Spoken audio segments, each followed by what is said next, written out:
En el video anterior, exploramos la sabana africana, un lugar donde pudimos ver una gran variedad de especies de aves.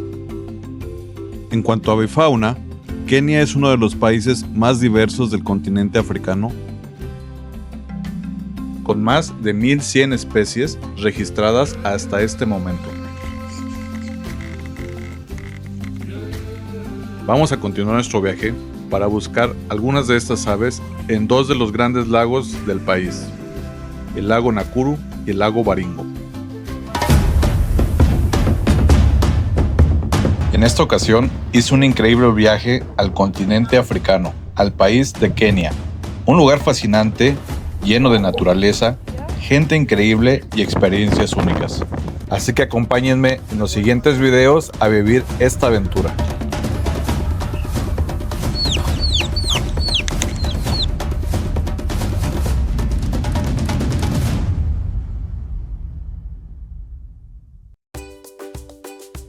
Quisiera mostrarles este mapa del Rift Valley. Este sistema comienza desde el Mar Rojo y se extiende hacia el sur atravesando varios países de África. Esta enorme falla geológica se formó por la separación gradual de las placas tectónicas, lo cual ha dado origen a más de 20 lagos. Entre ellos están los dos que visitaremos hoy, el lago Nakuru y el lago Baringo. Ambos forman parte de una cadena de lagos espectaculares que hacen a esta región un destino único para la observación de aves.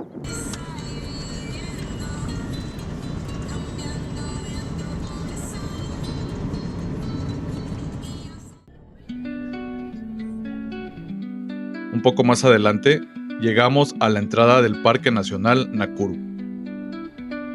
Continuamos por un camino de terracería, el cual nos acercaría poco a poco al lago.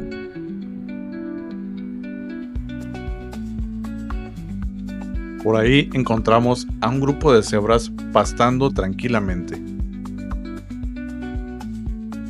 Al llegar a la orilla del lago Nakuru, pudimos apreciar inmediatamente la belleza y lo impactante que es este lugar. Es un lago poco profundo, pero que genera el hábitat perfecto para las más de 490 especies de aves que se han registrado aquí. Nos acercamos al lago y vemos a la primera especie del día, un poco ruidosa por cierto. Este es el charrán de alas blancas.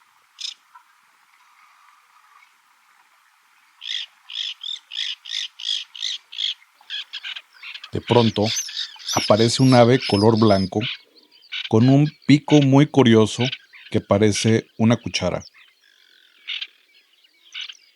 Lo introduce en el agua y mueve la cabeza de un lado a otro buscando insectos y moluscos. Esta es la espátula africana. Una cigüeñuela se acerca caminando con sus largas patas.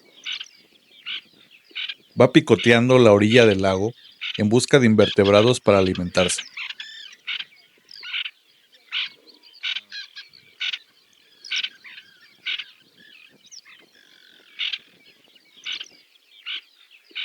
Un poco más lejos vemos cómo llega planeando una parvada de pelícanos blancos.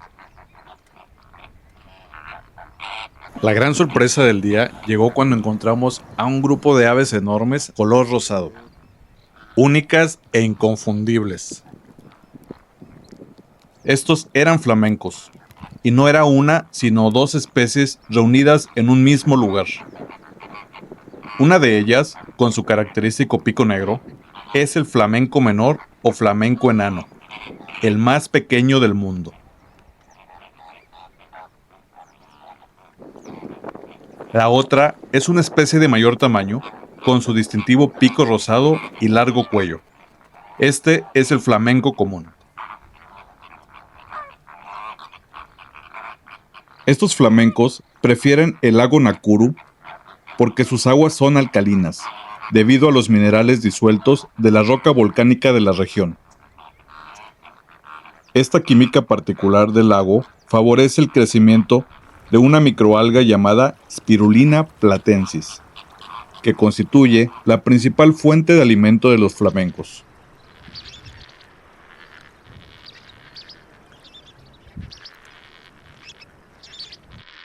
Los flamencos nacen con plumas grises, pero al consumir esta microalga y otros organismos acuáticos, los pigmentos se depositan en sus plumas, tornándolas de un color rosado.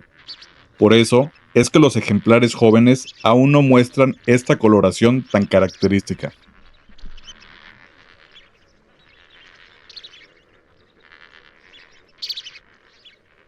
Y así pasamos el resto de la tarde observando y fotografiando a estas increíbles aves.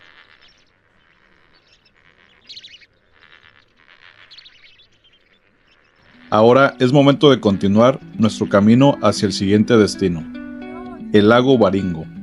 Para llegar nos tomará un par de horas, pero antes tenemos que cruzar por un punto muy especial, la línea ecuatorial. Este es el lugar donde el hemisferio norte se encuentra con el hemisferio sur, y aquí conocimos a la maestra Ann Keter, quien amablemente nos dio una explicación de lo que ocurre en este lugar. Bienvenidos al Ecuador. Les quiero mostrar un experimento muy simple sobre el Ecuador. El Ecuador divide al planeta en dos mitades, el hemisferio norte y el hemisferio sur. El Ecuador es una línea imaginaria que rodea la Tierra de este a oeste. Ahora, desde nuestra posición, podemos identificar el este, oeste, norte y sur. De este lado de la línea estamos en el hemisferio sur y al cruzar entramos al hemisferio norte. Y esta marca blanca es la línea del Ecuador. Este agujero se utiliza para mostrar el efecto de rotación, el cual está relacionado con la fuerza de centrifugación. Cuando la rama gira en sentido de las manecillas del reloj, ¿en qué piensan? ¿Por qué creen que el agua se mueve en ese sentido? ¿Por la gravedad? No estoy segura. La gravedad hace que el objeto caiga hacia el centro de la Tierra, y la rotación de la Tierra provoca que su trayectoria se desvíe un poco. Eso es el efecto Coriolis. Ok, en el norte, nuestro objeto se mueve en sentido de las manecillas del reloj, y en el sur se mueve en sentido opuesto.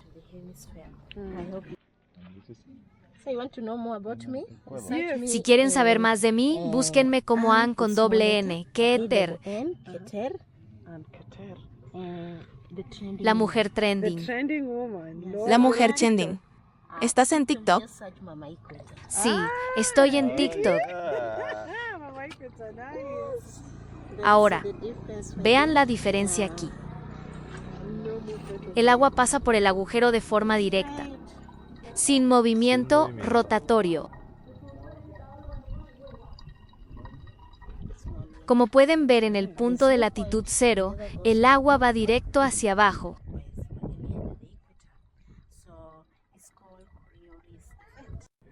Y de esta manera nos despedimos de la maestra Ann y continuamos con nuestro viaje hacia el pueblo de Marigat y al lago de Baringo.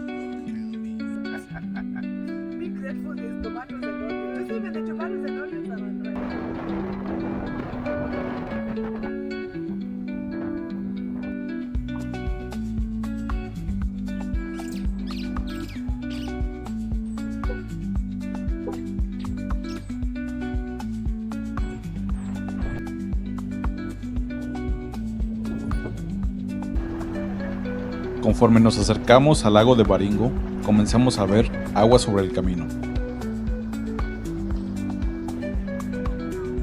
También encontramos a algunas personas pescando y algunas aves caminando tranquilamente a la orilla del agua. Llegamos al lago Baringo y nos preparamos para abordar una embarcación. Navegaremos por sus tranquilas aguas, rodeados de un paisaje impresionante, en busca de las aves que habitan aquí. Vamos a visitar la isla Olcocue. Do I give you a harder name? Parmalok. Parmalok. La isla Parmalok. La isla Olcocue se encuentra justo en medio del lago y a un lado de ella, pero un poco más pequeña, está la isla Parmalok.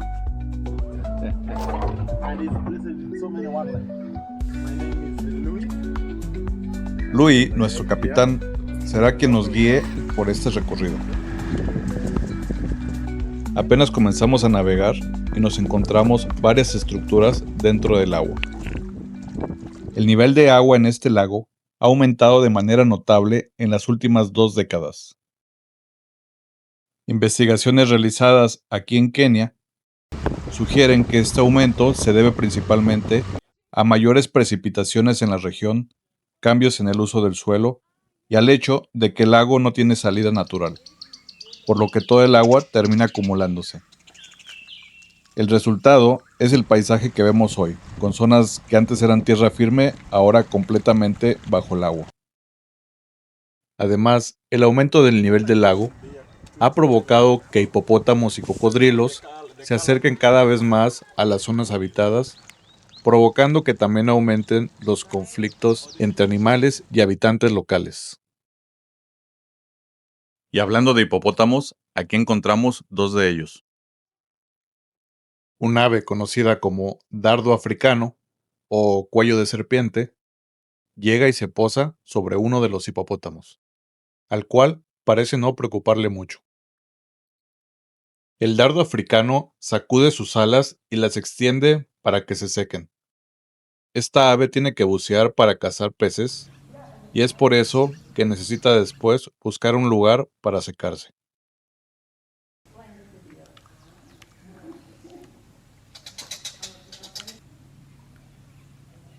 Una garceta común hace su aparición. La vemos caminando por el agua, saltando de roca en roca y avanzando sigilosamente en busca de algún pez o insecto acuático para alimentarse.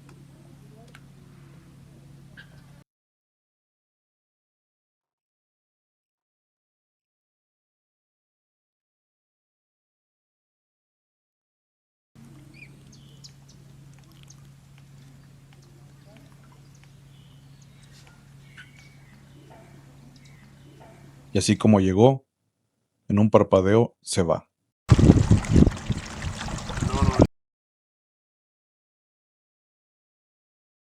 También vimos posados en las ramas de los árboles, primero a uno y luego a varios ejemplares de martín pescador pío. Estas aves se quedan quietas observando el agua, esperando a que algún pez pequeño se acerque a la superficie para lanzarse rápidamente y capturarlo. A diferencia de otros martines pescadores que suelen ser muy solitarios, el martín pescador pío es muy social. Se puede ver en parejas o pequeños grupos. Es una especie ampliamente distribuida en África y una de las más fáciles de ver cerca de los cuerpos de agua. Otro habitante de este lago, con una dieta a base de peces, es el águila pescadora africana, un pariente cercano del águila calva que encontramos en Norteamérica.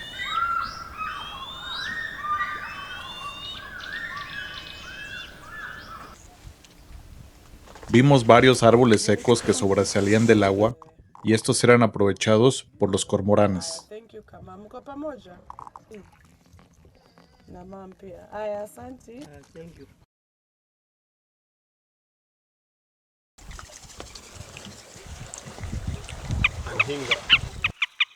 Algo color rojo llamó nuestra atención. Era un abejaruco carmesí, una de las aves más vistosas de la región. Y nos dimos cuenta que no era uno solamente, sino todo un grupo de ellos mirándonos desde las ramas. Y entre ellos, de un tono más verde, vimos un abejaruco de Madagascar.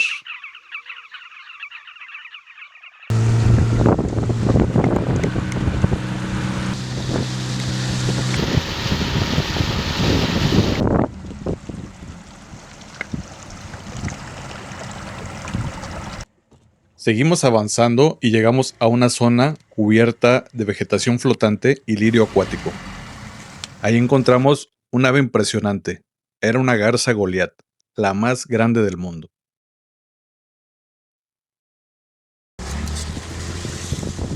Y en contraste, también vimos un ave diminuta, un martín pescador malaquita, una de las aves pescadoras más pequeñas del mundo.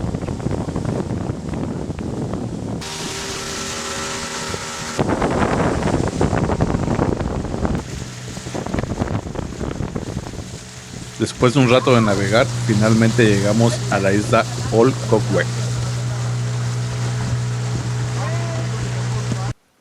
En cuanto llegamos a la isla, entre la vegetación, encontramos a un ave de ojos enormes, un alcaraván, también conocido como rodillas delgadas.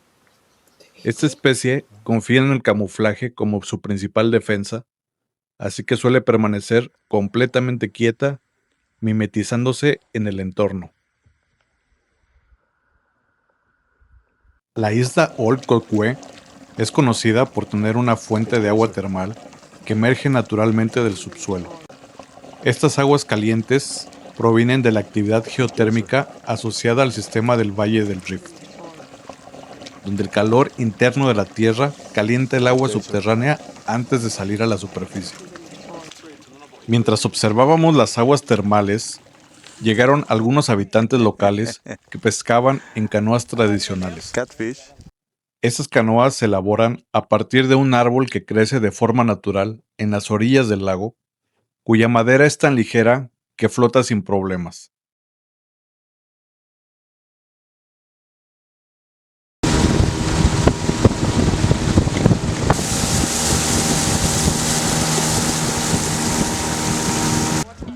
Y así llegamos al final de nuestro recorrido por los lagos de Nakuru y Baringo, dos lugares impresionantes. A lo largo de este recorrido, vimos desde flamencos y garzas enormes hasta pequeños martines pescadores y alcaravanes, todos ellos compartiendo estos ecosistemas lacustres únicos. Observamos cómo las comunidades locales y la vida silvestre pueden coexistir, y cómo estos lagos, con sus aguas termales y vegetación exuberante, siguen siendo un excelente refugio para todas estas aves. Espero que hayan disfrutado este viaje tanto como nosotros y que estas imágenes los hayan acercado un poco más a la magia de África y Kenia. Nos vemos en la próxima aventura y Kwaheri Marafiki.